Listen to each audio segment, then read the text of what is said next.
কি খবর মুজাফফর? তুমি এই সাত সকালে কোথায় যাচ্ছ? তুমি তো দেখতেছি খুব একটা কর্মব্যস্ত জীবনের মধ্যে থাকো। কি ঘটনা? বহুদিন থেকে একসঙ্গে চলাফেরা করলাম, অনেক কথাবার্তা বললাম, বহু কিছু করলাম, কিন্তু তুমি এত সাত সকালে কোথায় যাচ্ছ? তুমি একটা শিক্ষক মানুষ একজন, অথচ তোমার ছেলে মেয়ে নিয়মিত বিশেষ করে পড়ালেখাও করে না, তারপর নিয়মিত ইংরেজি গ্রামারগুলো দেখে না।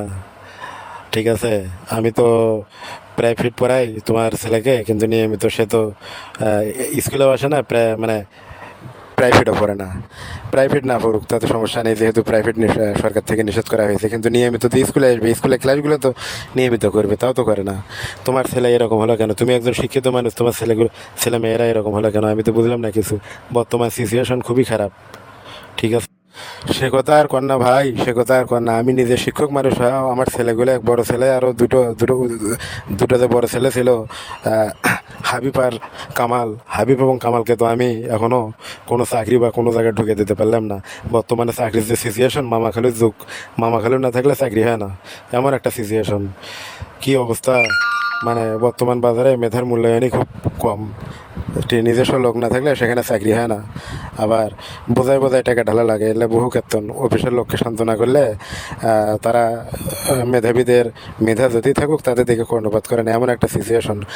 এখন কি করবে এই সিচুয়েশনের মধ্যে বাস করা? তারপরেও যদি তারা পড়ালেখা মনোযোগ দিয়ে করতো, হয়তো বা তারা মেধা কোটায় ছয়জনও যদি নিত, ছয়জনের মধ্যে তারা টিকে যেত। তারা তো মনোযোগ দিয়ে পড়ালেখাই করে না। বর্তমান যুগ হলো কম্পিটিশনের যুগ, প্রতিযোগিতার যুগ। খুব একটা দুঃখে আছি ভাই, ছেলেগুলোকে মানুষ করতে পারলাম না নিজের শিক্ষক হওয়ার পরেও, এরকম একটা শিক্ষকতার কোশনি রে ভাই। মোর তো সমস্যা, কি করবো? মুই তো চলগেলেক না, খুব চিন্তার মধ্যে পড়ে গেছে মুইও। তার কারণ মোর একটা চল একেবারে ভব করে খালি মোবাইল হাতত নেয়, ঘুরে ঘুরে বেড়ায়, খালি সমানে মোবাইল টেপে আর খালি গেম খেলায়। কি কি করি, খুব চিন্তা ভাবনা দুঃখ কষ্টের মধ্যে। খালি মোবাইল টেপে আজ আর মাও কয় যে ভালোভাবে পড়ালেখা কর, ভালোভাবে পড়াশোনা কর, এবং সামনে চাকরির পরীক্ষাগুলোতে আবেদন কর, কম্পিউটারের দোকানে যায় বসে থাক, দেখ কোনটা বিজ্ঞপ্তি ছাড়ছে সেটা আবেদন কর। তাই তো কথাই শোনে না।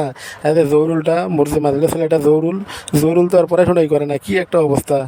জহুরুল না আরও চিন্তা করো মুই, তাই মোবাইল টেপে তারপরে আবার একগুলো চ্যাংরা প্যাংরা সেলেক না, আবার এটা পিকনিক আছে, ওটা পিকনিক আছে, এক গাড়ি ছেলের মধ্যে হয়ে থাকে।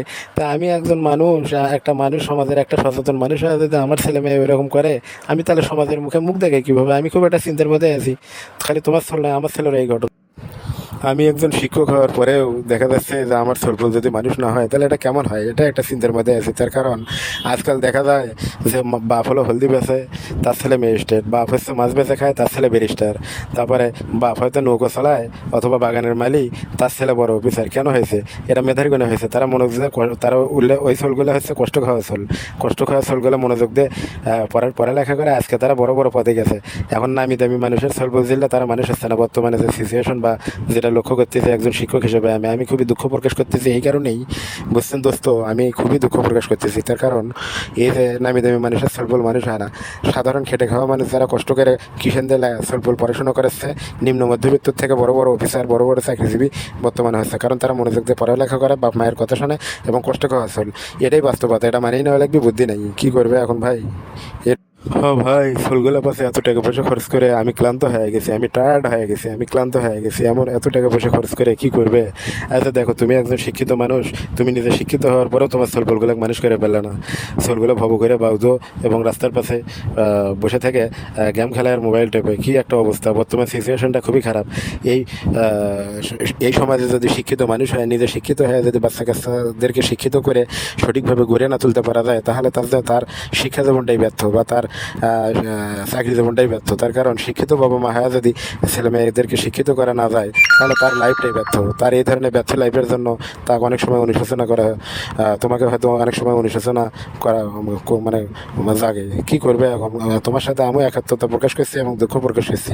ছেলে মেয়েদেরকে মানুষ করতে পারলাম না, এটাই আমাদের দুইজনের দুঃখ। আমরা শিক্ষিত হওয়ার পরেও খুবই দুঃখ। থাকো ভাই, আমি একটু বাইরে এই ঘড়ি দেখলাম, সময় নেই আমার, আমি না বাইরে যাবো। তার কারণ বাইরে অনেকগুলো কাজ আছে, বুঝছেন? এই যে যে পাশের বাড়ির হলো জরিনার মাও তাই এসে বলতেছে যে আমার বেটিটা বিয়ে দেওয়া লাগবে, তারই এনে খরচপাতি আর কেনাকাটা করা লাগবে। করছে তোমাকে না যাওয়াই লাগবে, তুমি হলো সমাজের সচেতন মানুষ অথবা গণ্যমান্য ব্যক্তি এলাকার, তুমি একটু সাথে গেলে ভালো হয়। তার কারণ বিয়ে ঠিক করা, আবার বিয়ের হলো কথাবার্তা আলাপ আলোচনা করা এবং নিশানা করবে আজকে আসবি, তুমি আসো। তে জরিনা মায়ের কথা আমি ফেলাবার পারি না, কারণ জরিনা মা ছোটোবেলা থেকে আমার ওই পরিবারটা খাটছে এবং ছোটো থেকে পরিশ্রম করছে অনেক। ওই জন্য বাধ্য হয়ে এখন আমি যাচ্ছি।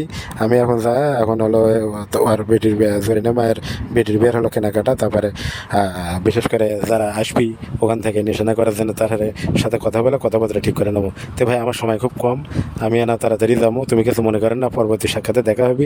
আমি গেলাম, কিছু মনে করেন না, খুব কষ্ট।